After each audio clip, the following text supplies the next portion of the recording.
Praise the Lord. Greetings to you all in the name of our Lord and Savior Jesus Christ. Today's Bible verse, Exodus chapter 15 verse 26. I will not punish you with any of the disease that I brought on the Egyptians. I am the Lord, I am the one who heals you. ವಿಮೋಚನ ಕಾಂಡ 15ನೇ ಅಧ್ಯಾಯ 26ನೇ ವಚನ. ನಾನು ಐಗುಪ್ತರಿಗೆ ಉಂಟು ಮಾಡಿದ ವ್ಯಾಧಿಗಳಲ್ಲಿ ಒಂದನ್ನೂ ನಿಮಗೆ ಬರಗೊಡಿಸುವುದಿಲ್ಲ. ಯೆಹೋವನೆಂಬ ನಾನೇ ನಿಮಗೆ ಆರೋಗ್ಯದಾಯಕನು. ಹೌದು, ನಮ್ಮ ದೇವರು ಆರೋಗ್ಯದಾಯಕನಾದ ಪ್ರಭು. ಆತನು ನಮಗೆ ಗುಣಪಡಿಸುವಾತನು. ಶರೀರದಲ್ಲಿಯೂ ಆತ್ಮದಲ್ಲಿಯೂ ಪ್ರಾಣದಲ್ಲಿಯೂ ಆತನು ನಮಗೆ ಆರೋಗ್ಯವನ್ನು ಕೊಡುವಾತನು. ಆತನು ಘನ ವೈದ್ಯನಾಗಿದ್ದಾನೆ. ನಮ್ಮ ಜೀವಿತದಲ್ಲಿರುವ ನೋವುಗಳನ್ನು ಕೂಡ ನಿವಾರಿಸುವಂಥ ದೇವರು, ವ್ಯಾಧಿಗಳನ್ನೆಲ್ಲ ಗುಣಪಡಿಸುವಂಥ ದೇವರು. ಇಸ್ರಾಯೇಲ್ರು ಐಗುಪ್ತದ ದಾಸತ್ವದಿಂದ ಬಿಡುಗಡೆ ಹೊಂದಿ ಕೆಂಪು ಸಮುದ್ರವನ್ನು ದಾಟಿದ ಮೇಲೆ 3 ದಿನ ಅರಣ್ಯದಲ್ಲಿ ಪ್ರಯಾಣ ಮಾಡುತ್ತಾರೆ. ಅವರಿಗೆ ಕುಡಿಯುವ ನೀರೇ ಸಿಕ್ಕುವುದಿಲ್ಲ. ಆಗ ಅವರು ಒಂದು ಸ್ಥಳಕ್ಕೆ ಬರುತ್ತಾರೆ. ಆ ಸ್ಥಳದ ಹೆಸರು ಮಾರಾ ಎಂಬುದಾಗಿ. ಆ ಮಾರಾ ಎಂಬ ಸ್ಥಳದಲ್ಲಿ ನೀರು ಇರುತ್ತದೆ, ಆದರೆ ಆ ನೀರು ಕಹಿಯಾದ ನೀರಾಗಿತ್ತು. ಆದುದರಿಂದ ಅವರಿಗೆ ಕುಡಿಯಲಿಕ್ಕೆ ಆಗಲಿಲ್ಲ. ಆಗ ಆ ಇಸ್ರಾಯೇಲ್ರು ಮೋಶೆ ಹತ್ತಿರ ಬಂದು ಗುಣಗುಟ್ಟುತ್ತಾರೆ. ಮೋಶೆ ದೇವರ ಬಳಿ ಬಂದು ಪ್ರಾರ್ಥನೆ ಮಾಡಿದಾಗ ದೇವರು ಮೋಶೆಗೆ ಒಂದು ಮರವನ್ನು ತೋರಿಸುತ್ತಾರೆ ಪ್ರಿಯರೇ. ಆ ಮರವನ್ನು ತೆಗೆದುಕೊಂಡು ಹೋಗಿ ನೀರಿನಲ್ಲಿ ಹಾಕಿದಾಗ ಆ ಮರ, ಕಹಿಯಾಗಿದ್ದ ನೀರೆಲ್ಲ ಸಿಹಿಯಾಯಿತು. ಇಸ್ರಾಯೇಲ್ರೆಲ್ಲ ನೀರನ್ನು ಕುಡಿದರು ಪ್ರಿಯರೇ. ಅದೇ ರೀತಿಯಲ್ಲಿ ಒಂದು ವೇಳೆ ಇವತ್ತು ನಿನ್ನ ಜೀವನ ಆ ಅರಣ್ಯದ ಹಾಗೆ ಇದೆಯಾ? ನಿನ್ನ ಜೀವಿತದಲ್ಲಿ ಕಷ್ಟಕರವಾದ ಸಂಗತಿಗಳು ಉಂಟಾಗುತ್ತಾ ಇವೆಯಾ? ನಿನ್ನ ಜೀವಿತದಲ್ಲಿ ಸಮಸ್ಯೆಗಳು ಬರುತ್ತಾ ಇದೆಯಾ? ನಿನ್ನ ಕುಟುಂಬದಲ್ಲಿ ಕೊರತೆಗಳು ಬರ್ತಾ ಇದೆಯಾ? ನೀನು ವ್ಯಾಧಿಯಿಂದ ಬಳಲುತ್ತಾ ಇದೆಯಾ? ನಿನ್ನ ಜೀವನವೇ ನಿನಗೆ ಬೇಸರವಾಗಿದೆಯಾ? ಹಾಗಾದರೆ ಕರ್ತನ ಮೇಲೆ ನಂಬಿಕೆ ಇಡು. ಕರ್ತನ ಬಳಿ ಬಂದು ಪ್ರಾರ್ಥನೆ ಮಾಡು.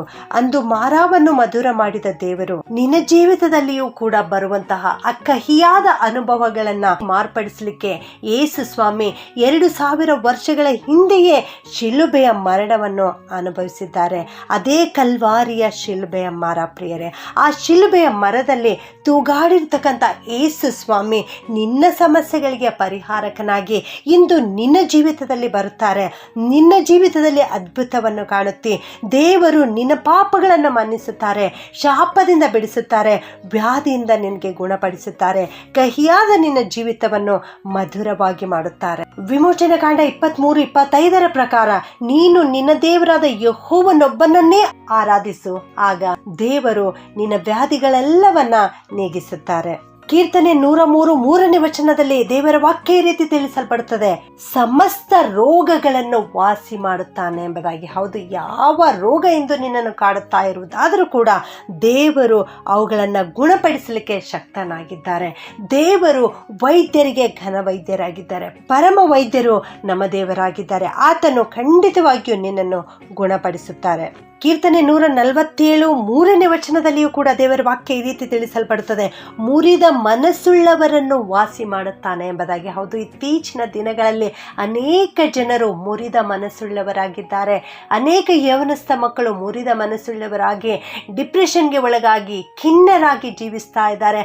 ಅಂಥವರನ್ನು ಗುಣಪಡಿಸಲಿಕ್ಕೆ ಈ ಲೋಕದ ವೈದ್ಯರಿಂದ ಅಸಾಧ್ಯವಾದ ಮಾತಾಗಿದೆ ಪ್ರಿಯರೇ. ಆದರೆ ದೇವರಿಂದ ಎಲ್ಲವೂ ಸಾಧ್ಯ. ದೇವರು ಮುರಿದ ಮನಸ್ಸುಳ್ಳವರನ್ನು ಕೂಡ ಗುಣಪಡಿಸುತ್ತಾನೆ. ನನ್ನ ಪ್ರಿಯ ದೇವಜನರೇ, ನೀನು ಒಂದು ವೇಳೆ ಇವತ್ತು ಮುರಿದ ಮನಸ್ಸುಳ್ಳವರಾಗಿ ಜೀವಿಸುತ್ತಾ ಇರುವುದಾದರೆ ಇಂದೇ ಕರ್ತನ ಬಳಿಗೆ ಬನ್ನಿರಿ, ದೇವರಿಗೆ ಪ್ರಾರ್ಥನೆ ಮಾಡಿರಿ.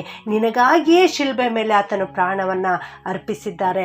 ನಿನಗೆ ಸ್ವಸ್ಥ ಮಾಡಲಿಕ್ಕೆ, ನಿನಗೆ ವಾಸಿ ಮಾಡಲಿಕ್ಕೆ ಆ ಶಿಲುಬೆಯ ಮರದಲ್ಲಿ ಯೇಸು ಸ್ವಾಮಿ ತೂಗಾಡುತ್ತಾ ಇದ್ದಾರೆ.